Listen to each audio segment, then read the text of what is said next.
নমস্কার, জীবনের আলো অনুষ্ঠানে আপনাদের স্বাগত জানাই।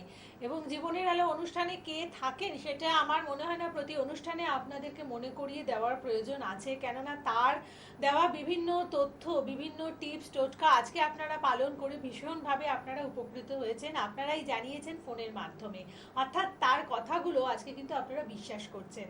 তো এই বিশ্বাসের ব্যাপারে বলার আগে অবশ্যই তার নামটা একবার আপনাদের জানিয়ে দিই। এই অনুষ্ঠান মানেই আপনাদের জন্য উপস্থিত থাকেন জ্যোতিষ গবেষক PhD astro doctor Gautam Shastri. আর এই যে তার কথাগুলো শুনছেন, শুনে আপনারা কাজ করছেন বা তার কাছে এসে যারা কনসালটেন্সি নিয়েছেন, বিভিন্ন সময়ে আপনারা মানে আপনাদের যে সমস্যাগুলো নিয়ে এসেছিলেন সেগুলো কিন্তু আপনারা দূরীকরণ করতে পেরেছেন, এই কথাগুলো জানাচ্ছেন। তো এইগুলোর এই কাজগুলো হওয়ার জন্য আমরা একটা কথা ধরে নিতে পারি, আজকে আপনারা তাকে বিশ্বাস করছেন। বিশ্বাস কথাটা একটা ছোট্ট কথা, মানে এই কথাটা আমাদের বলতে কয়েক সেকেন্ড সময় লাগে, ভাবতে তার থেকে একটু বেশি সময় লাগে, কিন্তু এই বিশ্বাসের জায়গাটা তৈরি করতে হলে একটা বলবো যে একটা অনেকের ক্ষেত্রে একটা সারা জীবন কেটে যায়, অনেকটা সময় লাগে এবং তার জন্য আমাদের কিছু কাজ করতে হয়। আমার মনে হয় ডক্টর গৌতম শাস্ত্রী আপনাদের জন্য সেই কাজ করতে পেরেছেন, যার জন্য কিন্তু আজকে আপনারা তার উপরে এই বিশ্বাসটা রাখেন। এই মুহূর্তে সাথে রয়েছেন, স্বাগত জানাই। নমস্কার। হ্যাঁ, নমস্কার। নমস্কার দর্শকবৃন্দ, সকলে নিশ্চয়ই খুব ভালো আছেন। আজকে মানে অনেকেই ফোন করছেন, ফোন করে জানাচ্ছেন যে আপনার টোটকাগুলো তাদের ভীষণভাবে কাজে লেগেছে, বা আপনার অনুষ্ঠানের জন্য অপেক্ষা করে বসে থাকেন যে না এই সময় আপনার অনুষ্ঠানগুলো হবে। তো এই আপনাকে প্রতি একটা বিশ্বাস আজকে অনেকের মধ্যে তৈরি হয়ে গেছে। তো এরপরে বলবো যে মানে এই যে বিশ্বাস তৈরি হওয়া, এর পেছনে আপনারও তো অনেক অবদান আছে, আপনার পরিশ্রম রয়েছে, আপনার সময় দেওয়া নিশ্চয়, রয়েছে। হ্যাঁ নিশ্চয়। সেক্ষেত্রে দেখুন না, মানে এখানে যারা আসছেন তাদেরকে আমি কিন্তু সঠিকভাবে গাইড করছি, এবং জায়গাটা যে সমস্যা নিয়ে আসছেন তাদের সেই সমস্যাটার থেকে বের করে নিয়ে আসাই কিন্তু একটা অ্যাস্ট্রোলজারের মেন উদ্দেশ্য হওয়া উচিত। আপনি আসছেন, আপনি খুব সমস্যার মধ্যে পড়েছেন বলেই অনেকে বেশিরভাগ আসে, সমস্যার মধ্যে পড়ে গেলে বেশি আসে, এবং তাছাড়া আগামী দিনে কি সমস্যা আসতে পারে সেটার জন্যও আসেন, কিন্তু সমস্যায় পড়ে গেলে বেশি লোক আসেন। এবং সেক্ষেত্রে সেই জায়গার থেকে গাইড করে আপনাকে সেখান থেকে বের করে নিয়ে আসা হচ্ছে মেন উদ্দেশ্য হওয়া উচিত একটা অ্যাস্ট্রোলজারের। আমি সেই কাজটাই করে থাকি আর কি। এবং তো আমরা এখন মোটামুটি যে সময়টায় রয়েছি, মানে যে শীতকালের সময়, তো অনেকেরই বিয়ে আয়োজিত হবে এবং এই বিবাহ কেন্দ্রিক কনসালটেন্সি নিতে, পরামর্শ নিতে নিশ্চয়ই আপনার কাছে অনেকে আসে। নিশ্চয় নিশ্চয় অনেকেই আসছে, কিন্তু বেশিরভাগ মানুষের একটা ধারণা আছে যে আমাদের আমাদের তো 36টা পয়েন্ট আছে। দেখুন, এই যে বিবাহের ব্যাপারে জাতক জাতিকা কী ধরনের হবে, পরবর্তী টাইমে তাদের বিবাহ জীবন কেমন হবে, এই আমি বলেই দিই যে অ্যাস্ট্রোলজি এখানে কিন্তু যৌতুক বিচার করে তারপরে বিবাহ করবেন। কারো কারো চার্টে সেগুলো ইন্ডিকেশন করে থাকে বলে আমি বলে দিই, কিন্তু এই না যে 36টা পয়েন্টে 36টা পয়েন্টই মিলতে হবে। তার মধ্যে এই 36টা পয়েন্টের 8টা কূট আছে। এই 8টা কূটের মধ্যে 1 নম্বর কূট, যেটা মানে আমরা অনেকেই যেটা জানি বিশেষ করে, যে গণ, যদি গণের মিল না হয় তাহলে কিন্তু এখানে নেগেটিভ বলে সেক্ষেত্রে কিন্তু বিবাহ হয় না। দেখা গেল মেয়েদের ক্ষেত্রে বলবো যে পাত্রপক্ষ সে মেয়েদের যদি কোনো পাত্রীর দেখে যে তার রাক্ষসগণ, তাহলে সেখানে প্রথম অবস্থায় রিজেক্ট করে দেয়। এইগুলো কিন্তু ঠিক না, মানে এইগুলো কিন্তু একটা বিচার্য বিষয় আছে। কারণ আমাদের জন্মের আমাদের যে রাশিচক্র আছে, সেই রাশিচক্রে 27টা নক্ষত্র আছে। এই 27টা নক্ষত্রের মধ্যে নটা, এই 3 নাম 27, এই 9টা নক্ষত্র যেটা ইন্ডিকেশন করে আমাদের দেবগণ, আবার 9টা নক্ষত্র ইন্ডিকেশন করে নরগণ, আর 9টা নক্ষত্র যেটা ইন্ডিকেশন করে দেবাড়িগণ বা রাক্ষসগণ। তো এইভাবে হিসাব আছে। এবং সেক্ষেত্রে এই যে রাক্ষসগণের মানুষটা কেমন হতে পারে, নরগণের মানুষ কেমন হতে পারে, বা দেবগণের মানুষ কেমন হতে পারে, এইটা নিয়ে কিন্তু একটু আলোচনা করলে আপনারা বুঝতে পারবেন যে কোন জায়গাটা কি সমস্যাটা আছে।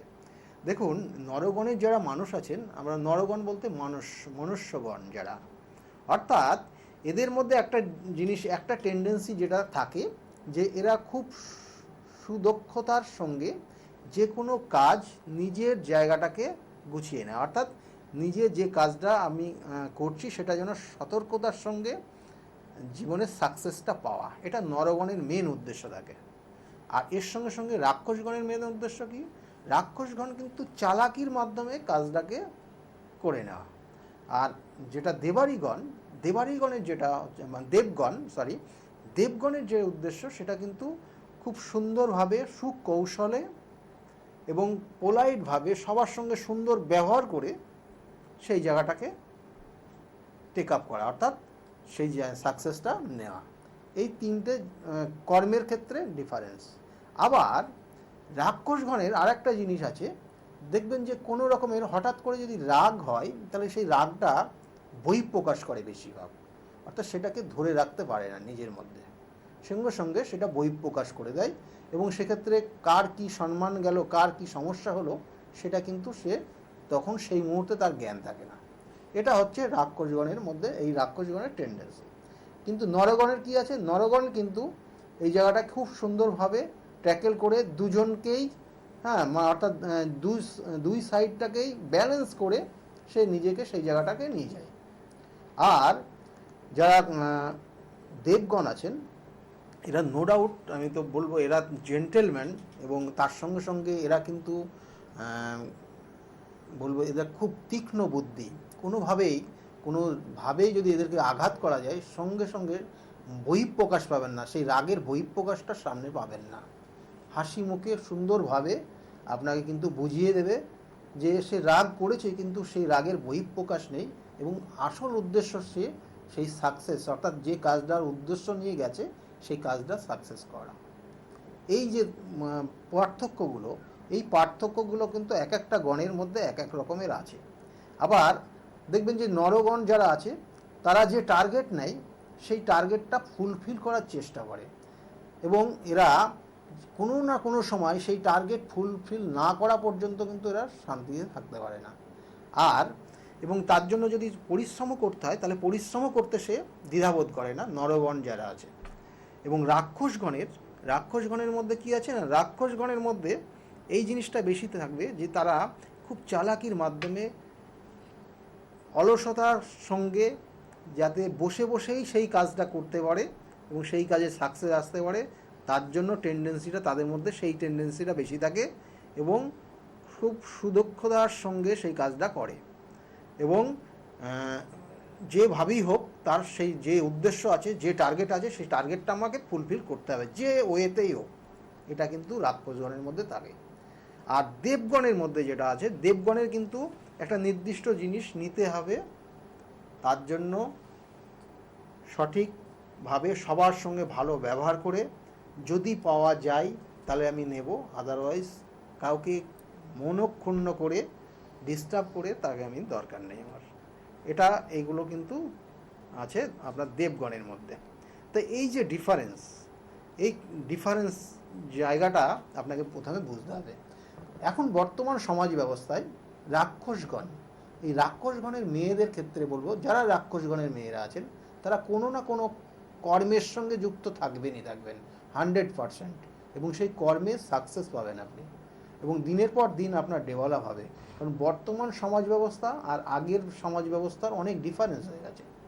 সেক্ষেত্রে যে তখন হয়তো মেয়েদের ক্ষেত্রে রাক্ষসগণ বা এই গণটাকে বেশি প্রাধান্য দেওয়া হতো, গণের সঙ্গে যদি অ্যাডজাস্ট না হতো তাহলে সেক্ষেত্রে বিবাহ দেওয়া হতো না। কিন্তু বর্তমান সমাজ ব্যবস্থায় আমাদের অনেক কিছুর পরিবর্তন হয়েছে, লাইফস্টাইলের পরিবর্তন হয়েছে, মেয়েরা প্রত্যেকেই এখন কর্মের সঙ্গে যুক্ত আছে, তাদের আরও ডেভেলপ হোক এটা সবাই চায়। এবং সেক্ষেত্রে কি হবে, সেক্ষেত্রে রাক্ষসগণের প্রয়োজন আছে, কারণ তাদের এই যে রাক্ষসগণ যদি থাকে তাহলে তাদের নিজেদেরকে আত্মরক্ষার জন্য রাক্ষসগণের একটা প্রভাব তাদের মধ্যে থাকা উচিত, এবং সেই ক্ষেত্রে তারা সেই জায়গার থেকে কিন্তু রেকটিফাই হয়ে নিজেকে সযত্নে রাখতেও পারে। তাহলে আজকে একটা গুরুত্বপূর্ণ আলোচনা আমরা শুনলাম। তো এবার আমাদের অবশ্যই জানতে হবে যে কোন কোন চেম্বারে আপনারা পাচ্ছেন, চেম্বারগুলো দেখে নেব। আর যারা আসবেন অবশ্যই ফোন করে আসুন, বুকিং নাম্বারে ফোন করে আপনারা অ্যাডভান্স বুকিং করে চেম্বারে আসুন।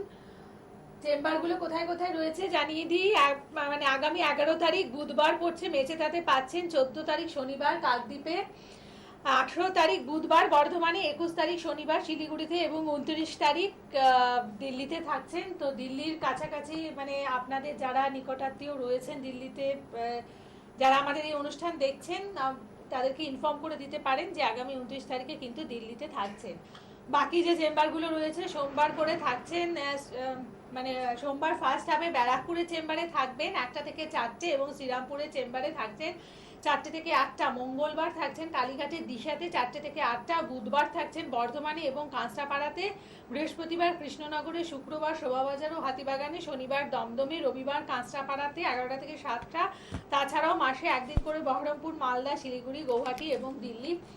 প্রত্যেকের জন্য এরকম একটা বেসিক লাইভ হরোস্কোপ থাকবে। যারা যারা চেম্বারে আসবেন এই বেসিক লাইভ হরোস্কোপ কিন্তু আপনারা উপহার স্বরূপ পাচ্ছেন, যার থেকে কিন্তু আপনারা মানে চেম্বার ভিজিট করার পর থেকে আগামী দিনগুলোতে আপনারা কিভাবে কি করবেন, কোন কাজটা করবেন করবেন না, বা কি ধরনের পরিস্থিতির সম্মুখীন আপনাকে হতে হবে এবং সেই পরিস্থিতি আপনি কিভাবে মোকাবিলা করবেন। হ্যাঁ, এই কুষ্টির মধ্যে কিন্তু অনেক কিছুই থাকবে। যে আপনার দেখা যায় সন্তানের জন্য যদি আপনি করতে পারেন, সন্তানের জন্য যদি এটা করতে পারেন তাহলে কি হবে, জীবনে আগামী দিনে ও কোন লাইন নিয়ে পড়াশোনা করলে তার ভালো হবে, কোন লাইনে কেরিয়ারটা ভালো আছে, কখন বিবাহের যোগ আছে, বিবাহিত জীবন কেমন হবে, কেরিয়ার লাইন কেমন হবে, অর্থ কতটা আসতে পারে, তার তার নিজের বাড়ি গাড়ি এগুলো হবে কিনা, সব কিন্তু ইন্ডিকেশন থাকে। তাছাড়াও তো আরো অনেক উপহার রয়েছে, সেই উপহারগুলো একবার দেখে নিই অনস্ক্রিন, যেগুলো আপনারা পাচ্ছেন এবং আপনার প্রয়োজন অনুযায়ী কিন্তু উপহারগুলো আপনাদেরকে তুলে দেওয়া হচ্ছে। দেখে নেব উপহারগুলো। এখানে প্রথম অবস্থায় যেটা দেখানো হচ্ছে কুবের যন্ত্রম। যারা ব্যবসার ক্ষেত্রে একটু ডিস্টার্ব দেখা যাচ্ছে, অর্থ ধরে রাখতে পারছেন না, অহেতুক অর্থ খরচ হয়ে যাচ্ছে, বা কোনো প্রাপ্তির যোগ ছিল, অর্থ পাবেন আপনি, কিন্তু অনেক দিন ধরে জায়গাটা ঘুরছেন, তার জন্য কিন্তু এই কুবের এবং লক্ষ্মীর যন্ত্রম এটা যদি সঙ্গে রাখতে পারেন বা আপনার লকারে রাখতে পারেন, তাহলে আপনার যে জায়গা আপনার প্রাপ্তির যোগগুলো বা আপনার অর্থ অহেতুক বেরিয়ে যাচ্ছে সেই জায়গা থেকে আপনি অনেকটা রেকটিফাই হবেন।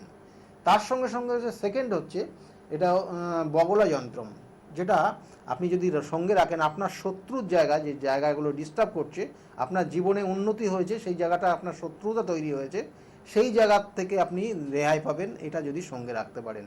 এবং তার সঙ্গে সঙ্গে দেখবেন যে যাদের শনির সাড়ে চলছে, কালসর্প দোষ আছে, এবং তাদের ক্ষেত্রে বলবো এই যে হনুমান, পঞ্চমুখী হনুমানজিকে যদি সঙ্গে রাখতে পারেন তাহলে জীবনে সাকসেসগুলো পাবেন। আদারওয়াইজ দেখবেন যে সমস্যা, দিনের পর দিন সমস্যা হয়ে যাচ্ছে, কোনো কাজে আপনি সাকসেস পাচ্ছেন না এবং দিনের পর দিন অন্যের দ্বারা প্রতারিত হচ্ছেন। এই সব জায়গাগুলো কিন্তু রেকটিফাই হবে যদি আপনার এটা থাকে। এবং যারা স্টুডেন্ট আছে, যারা পড়াশোনা করছে, তাদের ক্ষেত্রে বলবো যে এই লক্ষ্মী যন্ত্রম, এই কার্ডটা যদি সঙ্গে রাখতে পারেন এবং এটাকে সঙ্গে নিয়ে যদি পরীক্ষা দিতে যায়, তাহলে সেক্ষেত্রেও কিন্তু সরস্বতী যন্ত্রম সঙ্গে নিয়ে যদি থাকতে পারে তাহলে কিন্তু তাদের পড়াশোনার ক্ষেত্রে কিন্তু অনেকটা ভালো হবে। আর এই উপহারগুলো তো আপনারা অবশ্যই চেয়ে নেবেন। আর তাছাড়াও বেসিক লাইফ হরোস্কোপ প্রত্যেকের জন্য রয়েছে। এটা তো আপনারা কনসালটেন্সি যারা নিচ্ছেন প্রত্যেককেই এটা দেওয়া হচ্ছে। তো এইগুলো কিন্তু ডক্টর গৌতম শাস্ত্রীর কাছে আপনারা পেয়ে যান। অবশ্যই এগুলোকে সাথে নিয়ে আপনারা তার কথা মতো চলে আপনাদের যে বাধা বিপত্তিগুলো রয়েছে সেগুলোকে অতিক্রম করে ভালো থাকুন। নমস্কার। নমস্কার।